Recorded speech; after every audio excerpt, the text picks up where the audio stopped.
gananciosos, arrogantes, presunçosos, profanos, desobedientes aos pais, ingratos, ímpios, sem afeição natural, incapazes de perdoar, caluniadores, descontrolados, cruéis, inimigos do bem, traidores, inconsequentes, orgulhosos, mais amigos dos prazeres do que amigos de Deus, com aparência de religiosidade, mas rejeitando-lhe o poder. Afasta-te também desses. É Paulo, o apóstolo, dando um conselho ao jovem pastor Timóteo. E Paulo já fala que o tempo difícil, ele já estava instaurado. Jesus iniciou os tempos difíceis, os últimos dias. Jesus iniciou, estamos vivendo os últimos dias, e Jesus terminará com esses dias difíceis com a vinda dele. Estamos vivendo esses dias difíceis. Então, hoje, eu trago aqui alguns versículos dessa lista que Paulo apresenta do que estaria acontecendo já naquele tempo, nos dias chamados difíceis. Versículo 3, 1 e 2. Saiba que nos últimos dias haverá tempos muito difíceis, porque as pessoas só amarão a si mesmas e ao dinheiro, serão arrogantes e orgulhosas, e zombarão de Deus. Que tremendo isso, né? As pessoas serão arrogantes, orgulhosas e zombadores. Serão zombadoras. Zombarão de Deus. O objetivo desse sermão é despertar as famílias para as consequências desses que são arrogantes, orgulhosos e zombadores nesses tempos difíceis. E o que fazer caso alguém tenha essa percepção, esse discernimento, de estar enquadrado um desses itens aqui? É possível que algum crente esteja envolvido, sem perceber até, dentro dessas 3 palavras que nós vamos destacar daqui a pouco. Então nós vamos avançar nessa lista de características que marcam os tempos difíceis da igreja e da família. Meus irmãos, estamos vivendo tempos tremendos e difíceis. É óbvio que nós temos que acreditar, a nossa esperança é Cristo, a nossa esperança, ela não é a última que morre, a nossa esperança ela é viva, porque ela já morreu, ressuscitou, a nossa esperança é Cristo, mas nós estamos vivendo tempos difíceis.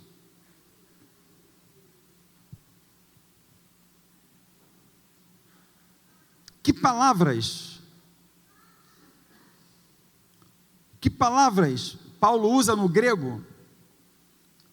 E que ideia Paulo quer trazer com essas 3 palavras? Juntando as ideias das 3 palavras, o que Paulo está querendo dizer com aquelas pessoas que são arrogantes, aqueles que são arrogantes, orgulhosos e zombadores.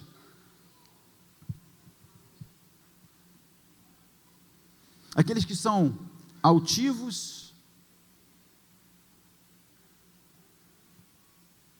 aqueles que zombam da fé, aqueles que zombam da nossa fé, aqueles que zombam da nossa crença, meus irmãos, e às vezes isso está dentro da nossa família, e às vezes temos isso dentro da nossa própria família, familiares, que são família,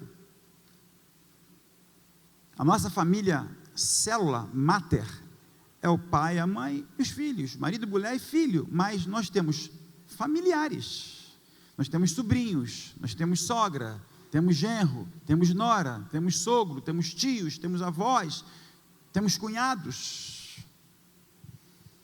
Alguém diz que cunhado não é parente, já ouviu isso? Mas não é irmão da sua esposa? Não é meu irmão, minha irmã, então é parente. Como que não é parente? É parente, sim. A sua esposa não é seu corpo, você não é o corpo dela, e o irmão dela é o que seu? É seu parente, sim. É parente, é família. E às vezes isso acontece na nossa família. O que fazer? A gente escolhe a nossa mulher para casar, o esposo para casar. A gente não escolhe o cunhado. O cunhado vem, mas é família. Por que vocês estão rindo? Mas é parente, é família.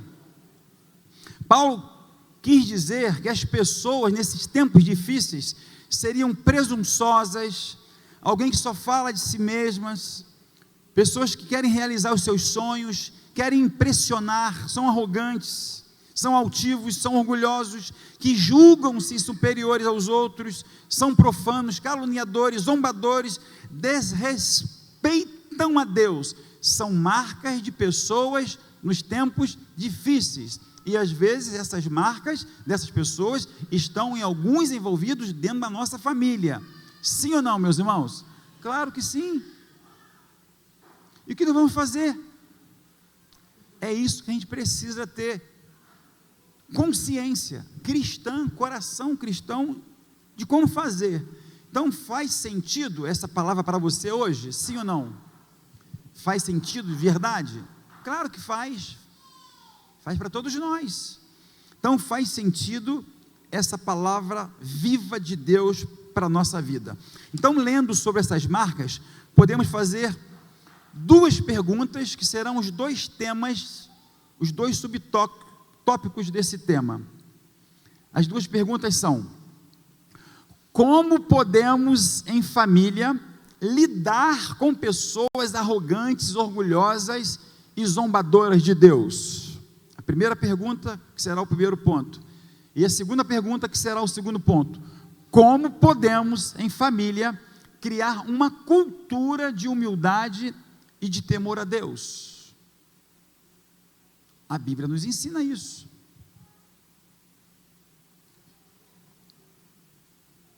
Primeira pergunta, primeiro ponto: como lidar em família com pessoas arrogantes, orgulhosas e zombadoras de Deus?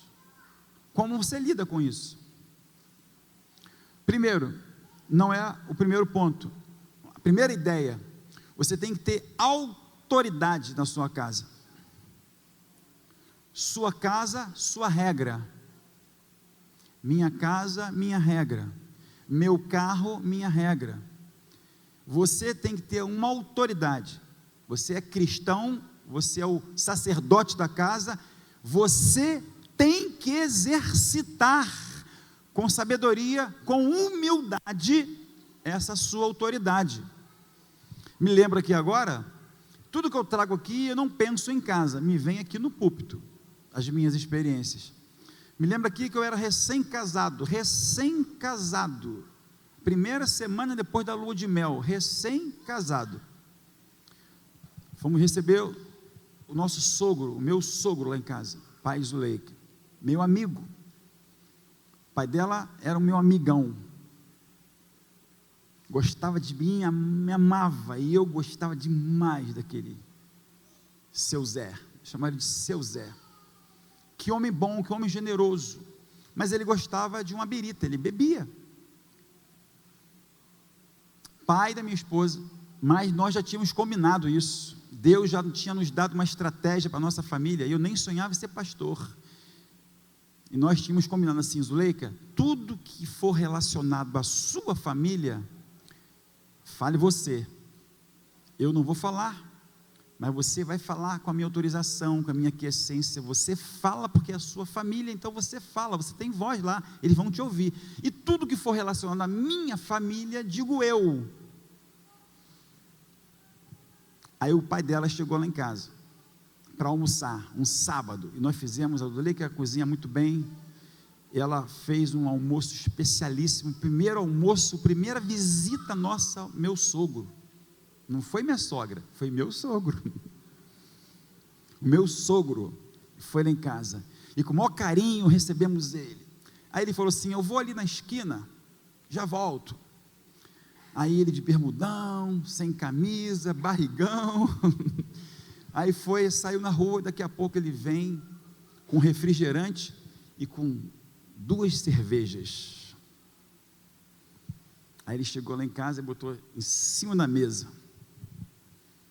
Aí eu falei para a Zuleika: é a sua primeira ação com a sua família. É seu pai, não é o meu pai, é meu sogro, é a sua primeira ação. E ela com todo jeitinho: papai, nós somos cristãos, somos crentes, somos servos de Deus, o Senhor é meu pai, Silas ama o Senhor, mas eu posso falar uma coisa com você? Pode, ele não entendeu nada, ele falou assim: o que for, pode falar, que eu não vou ficar triste com você. Aí eu falei: papai, é que a gente não bebe, e nós fizemos um pacto, que aqui em casa não entraria nenhum tipo de bebida. Já entendi, coroa esperto, antenado, ligado, já entendi, vou lá trocar agora. Pegou as 2 cervejas, foi lá e trocou por 2 refrigerantes, aí trouxe, entendeu? A gente começa a colocar ordem na sua casa, começa a ter autoridade na sua casa. Quer um outro exemplo que veio na memória aqui agora ou não? Sim ou não? Nós viajamos, já éramos casados, já tinha o Rafinha, o tempo passou, fomos lá para Santo Antônio de Pádua, na roça, tem familiares lá, muita família lá, e casamento na roça, meu tio mata boi, sabe? Na época, né, matava boi, leitões, fartura, uma semana de comida e bebida, parecia judeu, mas não era não, era roceiro mesmo. E fomos para lá, família toda lá, casamento da minha prima. Aí vindo embora, o meu irmão, e meu tio tinha um tonel, meu tio tinha uma adega. Aí meu irmão, que bebia na época, falou assim: Silas, eu estou de moto, eu queria te pedir um favorzinho. Eu peguei ele 5 litros de cachaça pura do titio, que ele me deu, você poderia levar para mim? De Santo Antônio de Pádua para cá. O que você faria? 5 litros de cachaça, meu irmão, entenda o que você quiser, mas eu ali, da mesma forma que eu agi com meu sogro, Zuleika agiu, eu agi com meu irmão. Falei: meu irmão, sou crente, esse carro aqui é de cristão, nós vamos viajar, qualquer coisa, ainda que não aconteça nada na estrada, mas o meu coração, o meu caráter, a minha essência não permite isso, eu saber que tem 5 litros de cachaça pura, do titio aqui, e é para você, cara, eu não posso levar. Ele: eu não acredito que você vai fazer isso comigo. Eu falei: não, eu não estou fazendo nada com você. Aí irmão sabe como é que é, né? Aí ficou chateado comigo. Eu falei: você tem o direito de ficar chateado comigo, eu tenho o direito de não levar a sua cachaça.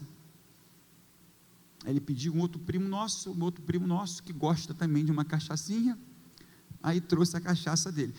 Mas eu não trouxe. Por que eu estou falando isso? Você tem que ter autoridade, e são gestos que isso aí vai ecoar na eternidade, na vida deles. O meu sogro nunca esqueceu isso, e sabe o que aconteceu? Com esse gesto, ele parou de beber, porque todas as vezes que ele ia na nossa casa, ele não bebia. E o meu irmão hoje também parou de beber. São coisas que você vai plantando, atitude saudável. Então isso aqui está fora do sermão. Vamos lá. Então, como lidar em família com pessoas arrogantes? E eles não são arrogantes, nem orgulhosos e nem zombadores de Deus. Família, mas você tem que pontuar e doutrinar a sua casa com autoridade. Então, algumas atitudes que nós podemos tomar com pessoas que são arrogantes, orgulhosas, são excessivas no tratamento. Respire fundo antes. Está ali, ó. Respire fundo antes de dar resposta, ou antes de responder provocações, porque vão ter aqueles que vão provocar você. Respire fundo, mas você tem que ter essa autoridade cristã. Por isso eu dei esses 2 exemplos. Respire fundo, evite confrontos durante reuniões familiares, estabeleça limite em relação a temas sensíveis. Isso é estabelecer limites. Aqui em casa ninguém bebe, no meu carro não entra bebida, como no meu carro também não se ouve outra música que não seja de louvor e adoração ao Senhor. Como eu também não dou carona à mulher, a menina, se eu estiver sozinho, só se eu estiver com Zuleika. Quando eu falei aqui, dê carona, mas você tem que dar uma carona consciente. A quem você vai dar carona? Tudo tem que ser com consciência cristã. Então, estabeleça limites em relação a temas sensíveis e entenda que muitas vezes os arrogantes, orgulhosos, não mudam de opinião. Já prestaram atenção nisso? Eles são tão arrogantes, eles têm tanta convicção do jeito que eles são, que eles não mudam de opinião. Então você não vai convencer ninguém. Você não vai convencer. Então vamos lá, versículo para isso. Primeiro ponto, respire fundo, antes de responder provocações. Provérbios, anote aí. Amanhã eu coloco o sermão completo lá no grupo, e os grupos vão distribuir para quem está no PG. Vocês vão receber completinho esse sermão. Provérbios 32, melhor é o longânimo do que o valente, e o que domina o seu espírito do que o que toma uma cidade. Evite confrontos durante reuniões. Provérbios 17, 1. Melhor é um pedaço de pão seco com paz do que uma casa cheia de alimentos, cheia de iguarias com contenda. É melhor você ter pão com água em casa e ter paz, do que ter fartura sobre a mesa e ter guerra. Alguém esses dias, amigo meu, a gente conversando, ele dizendo que foi num almoço, numa festa familiar, e lá por causa da bebida, daqui a pouco, familiares se degradando. Acabou a festa, acabou tudo, porque a família não se entendeu, porque muita fartura, muita comida, muito churrasco, muito tudo, e muita bebida, e a bebida acaba com tudo, meus irmãos, acaba com qualquer paz. Estabeleça limites em relação a temas sensíveis, e entenda que muitas vezes os arrogantes, orgulhosos, não mudam de opinião. Qual o versículo bíblico para isso? Mateus 7,6, Jesus disse assim, não deem o que é sagrado aos cães, nem atirem suas pérolas aos porcos. Você pode aplicar nisso. Não adianta você abrir a Bíblia e falar ali para eles, se eles são arrogantes, zombadores, altivos, não vão te ouvir, vão zombar de você, vão te chamar de Bíblia,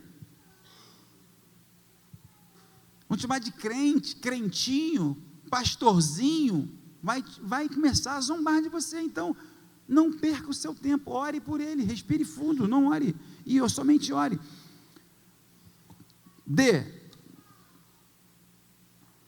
Se atacarem a fé, diga com calma e firmeza e amor, eu gostaria de ter da sua parte respeito às minhas crenças, e mude de assunto imediatamente. Já aconteceu isso na minha família, pessoas de outro segmento, querendo falar e combater. Eu falei assim, você está degradando comigo? Nós vamos conversar sobre o Deus, sobre bons costumes, sobre valores, sobre Bíblia, ou você vai querer me atacar? Não, com arrogância. Eu só falei para ele assim, eu te respeito, eu te amo, você é meu parente, só peço uma coisa para você, respeite a minha fé. Você pode respeitar a minha fé? Eu respeito a sua. Você pode respeitar a minha? Aí você diminui o tom. Você pode respeitar a minha? Ah, sim, posso. Então tá bom, vamos ser amigos, vamos continuar sendo parentes. Respeite a minha fé, respeite a sua. Qual é o texto bíblico para isso? O apóstolo Paulo já orienta Timóteo, em outro capítulo anterior, versículo 2, capítulo 2, 24 e 25, Paulo diz assim, e ao servo do Senhor que não convém contender, mas sim ser manso para com todos, apto a ensinar, sofredor, corrigindo com mansidão os que resistem, se porventura Deus lhes dê arrependimento para conhecerem a verdade. Se Deus der a oportunidade, eles vão conhecer, talvez não seja naquele tempo. E por último, ore por elas para que Deus as transforme. Nós temos irmãos, eu e Zuleika, que não estão no caminho, sobrinhos, família. Eu falo de família porque eu sei que você também tem família. Nós estamos trabalhando em família aqui. São de outros segmentos, tem ideologias que a Bíblia não aprova, mas até esses que têm ideologias próprias, ideologias desse mundo, respeitam a gente. E no pior momento de dificuldade da vida deles, sabe o que eles fazem? Eles ligam para a gente e pedem para nós orarmos por eles. Eu tenho um cunhado, que ele é professor universitário, professor de direito, e ele não é cristão. E quando os seus alunos lá na universidade falam de pastor, ele fala assim: pera lá, não são todos não, eu não sou crente, posso falar. Eu tenho um cunhado que é crente e é pastor, esse é referência para a minha vida, porque eu vejo como ele trata a minha irmã, vejo como ele trata os seus filhos, vejo como ele é diferente. Então, até esses vão te defender, vão defender a sua fé.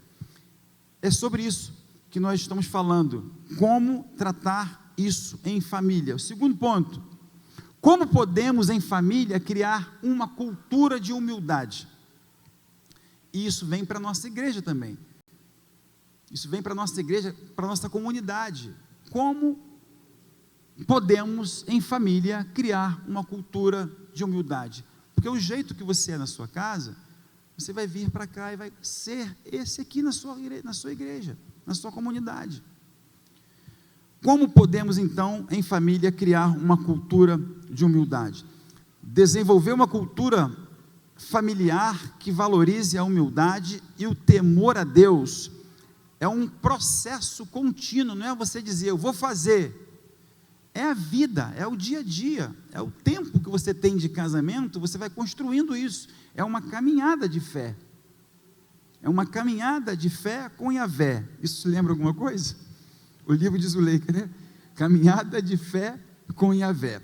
Então vamos pensar em atitudes práticas para desenvolver essas virtudes em nossa família. Por exemplo, admita seus erros. Admitir erro é nobre. Você como marido, você como pai, você como filho, você como esposa, você como servo, você como discípulo, você como discipulador, você como líder, admitir erros, reconhecer falhas.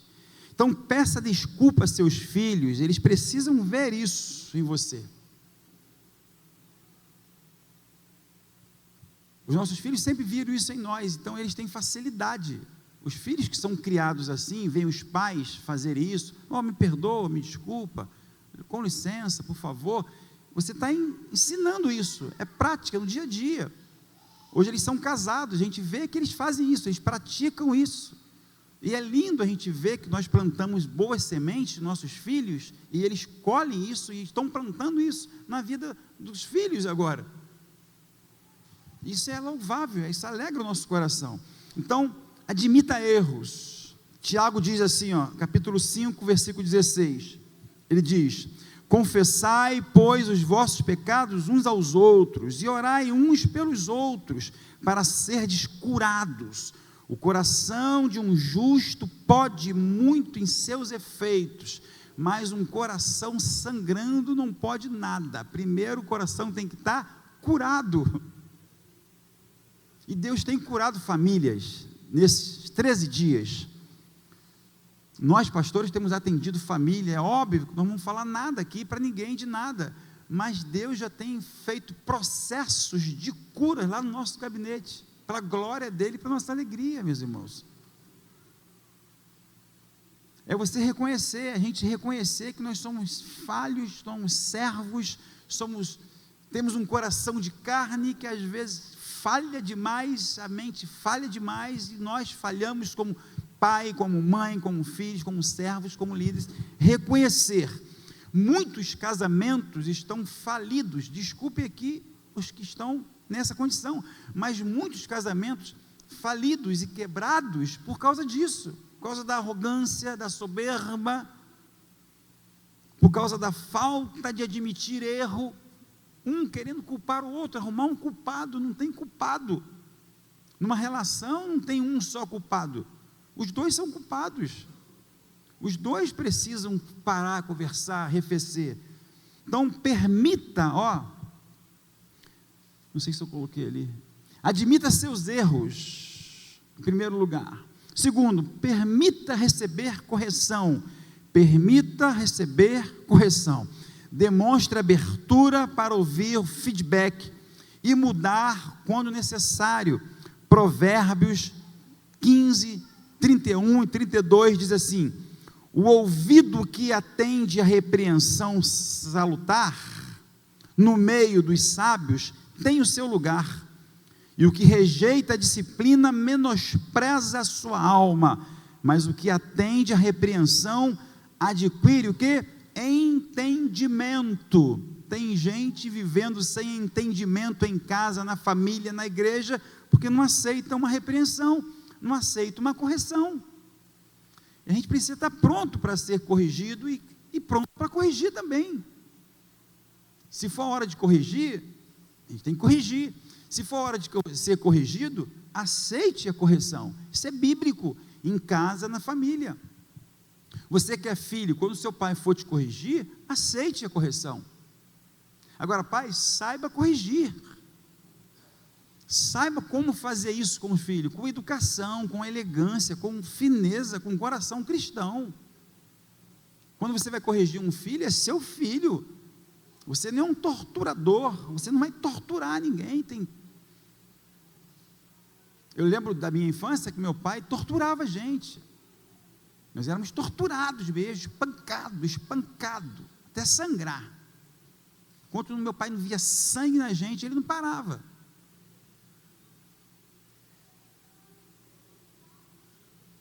Falei, nunca vou fazer isso com meu filho. Nunca. Então você tem que ter essa percepção. Não é porque alguém fez com você, eu já sofri isso na pele, no corpo. Não vou fazer isso com meus filhos, não vou fazer isso com ninguém. Então a gente precisa aprender. Nós somos cristãos. Então sirva os outros. Servir, meus irmãos, é bom demais. Leve a sua família a ser uma serva, a sua família a ser serva na igreja, a servir. Ensine a sua família a servir em casa, na igreja.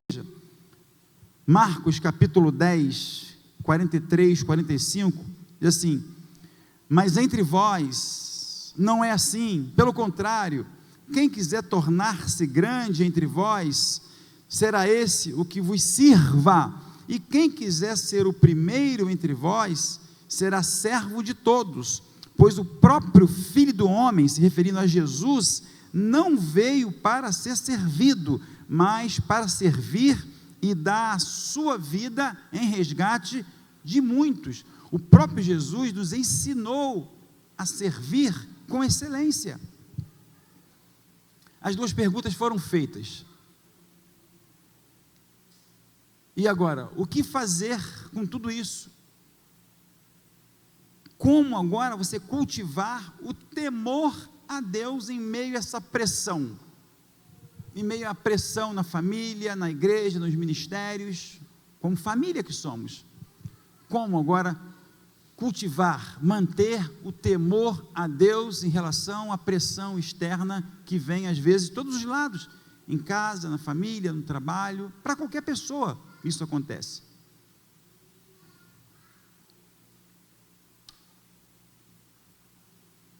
Como cultivar então o temor de Deus em sua casa, em sua família? Tem confusão lá? Tem discussão lá? Tem atrito lá? Você tem atrito com alguém? Você é pessoa, você é gente. Então, como você agora manter o temor a Deus com isso no coração? O que fazer?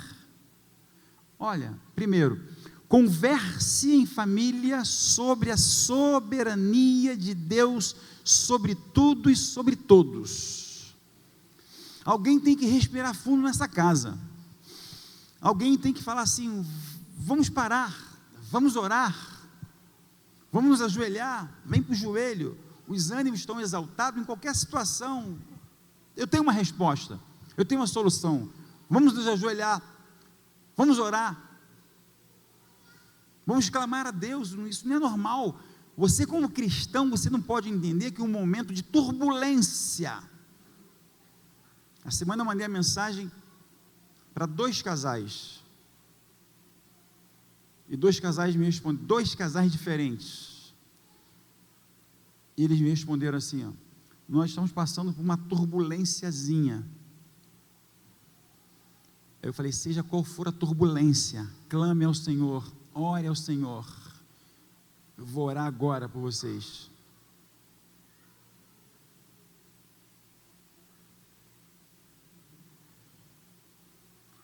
Você já andou de avião? Já voou? Já? O avião, quando passa por turbulência, você abre a janela e se joga?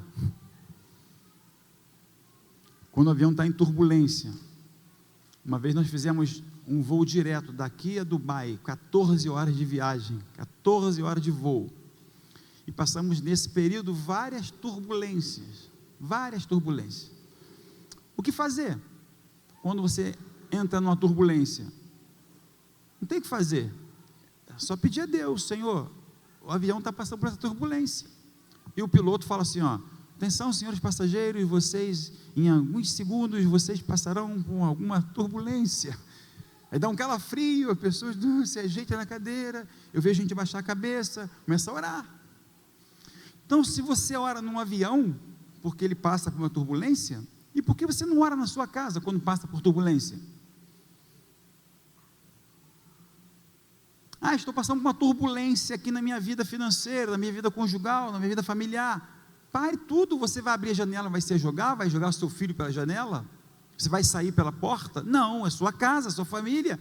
Fecha a casa, fecha o quarto, fecha a porta, vai orar, conversa em família, busque ao Senhor, busque em família orientação de Deus para todos os caminhos e para todas as decisões. Todos os caminhos e todas as decisões, busque a direção em Deus. Você precisa saber direcionar a sua casa, e você, sacerdote, só vai conseguir direcionar a sua casa se Deus estiver no comando, se Deus for o piloto dessa casa, desse avião, que é a sua família. Deixa Deus pilotar, confie nele, confie no Senhor, porque Ele sabe, Ele é especialista em acalmar tempestade e turbulência. Confie nele, confie no Senhor. Provérbios 3, 5 e 6, confia no Senhor de todo o teu coração, e não te estribes do teu próprio entendimento, reconhece-o em todos os teus caminhos, e Ele endireitará as tuas veredas, endireitará os teus caminhos. Confie nele, é confiar, igreja. Converse em família. Terceiro, converse em família. Como o temor a Deus, longe de ser medo que aprisiona, é uma reverência amorosa que liberta e traz profunda paz ao coração em meio à turbulência.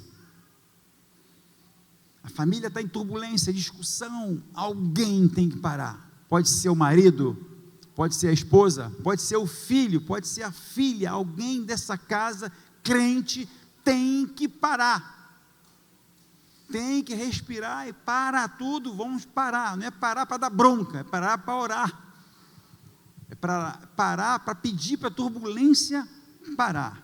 Meus irmãos, para a gente fechar, se coloca em pé. Ministério de Louvor, pode vir para cá. Ministério de Louvor, pode avançar. Se coloca em pé, igreja. Leve esse versículo para casa. Tudo você vai receber amanhã, mas esse versículo leve para casa hoje. Salmo 34, 7 e 9. Dá para ler ali? Dá? Vamos juntos então? O anjo do Senhor acampa-se ao redor dos que o temem e os livra. Provai e vede que o Senhor é bom.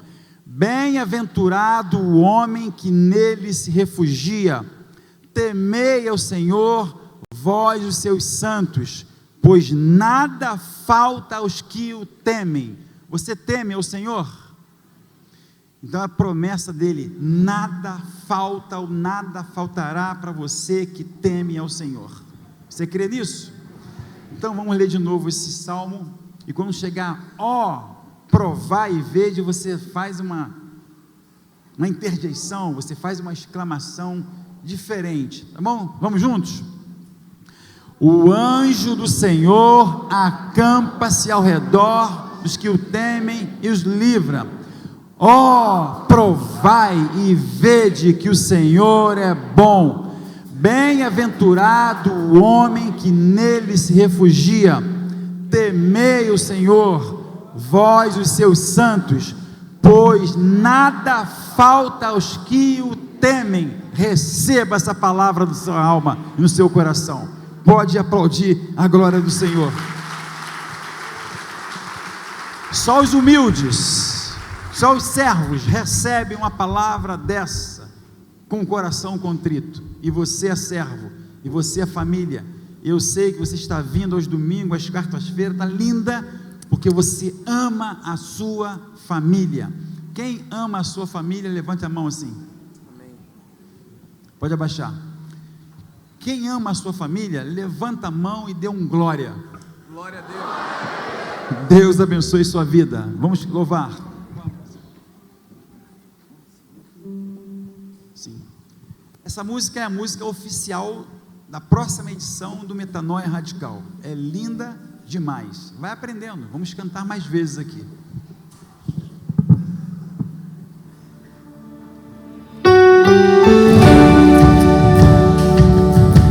É Ele quem escreve a sua história, é Ele quem escreve a história da sua família, amém? Não deixe que nenhum outro dedo, nenhuma outra mão guie a sua casa, em nome de Jesus.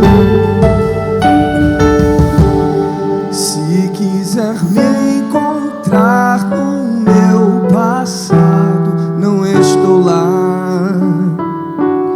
Se quiser me acusar dos meus pecados, Ele apagou. Mas se quiser me achar, olhe pra cruz do amor.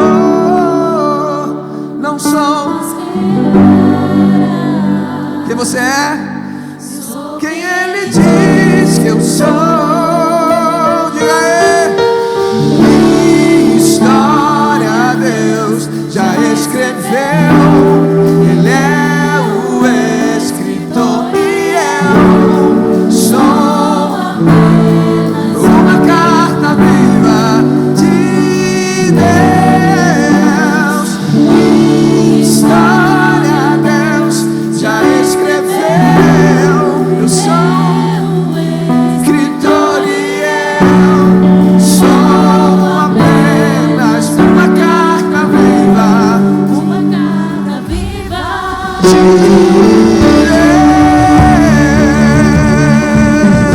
Deus. Ele escreveu a tua história com seu sangue na cruz, em nome de Jesus. É disso que a tua vida é feita, amém? Glória a Deus. Mas se quiser me achar, olhe pra cruz do amor. Não sou mais quem eu era. Não deixe que o inferno jogue nada na sua cara, porque Deus te justificou, amém? Diga pra Ele: ei, minha história Deus já escreveu. Escritor e eu sou apenas uma carta viva de Deus. Minha história Deus já escreveu. Eu sou escritor e eu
Aleluia, vamos aplaudir o nome dele.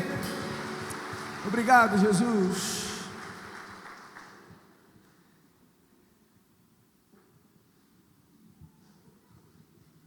Pedir a Eliane Sarro para orar por nós. Queria que você desse a mão aí, fechasse o corredor, como família, como uma família que somos em Cristo. Vem aqui, meu amor.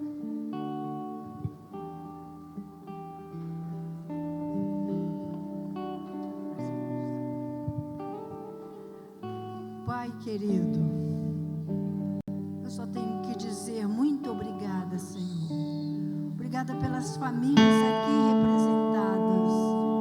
Ó Deus, cada um com a sua individualidade, particularidade, que o Senhor possa estar abençoando grandemente, unindo pelo amor, o amor que Jesus derramou na cruz por nós, este amor que nos une, este amor que faz a família, hoje ainda, diante de todas as crises, meu Deus, superar, porque o Senhor está escrevendo, ou escreveu o Senhor, com tintas, com sangue, na cruz do Calvário. Obrigada, meu Deus, pela nossa família, pela minha família, pela família de cada irmão aqui. Receba a nossa gratidão. Muito obrigada pelo pastor Silas, pela irmã Zuleika, esta família que o Senhor me deu aqui de coração. Muito obrigada, meu Deus. Continua abençoando esta igreja, abençoando cada família, cada filho, cada esposa, cada pai, no nome de Jesus. Amém, Senhor, amém. Louvado seja o nome do Senhor. Glórias a Deus. É muito bom estar na igreja, né? É muito bom estar com você, é muito bom ver a igreja de mão dada. Que maravilha. Meus irmãos, dê vários abraços aí em famílias, num irmão, num amigo, meio de semana, igreja cheia, abraça seu irmão, aproveita isso, vão em paz, vão com Deus, coisa boa. Glórias a Deus por isso. Deus abençoe. Minha história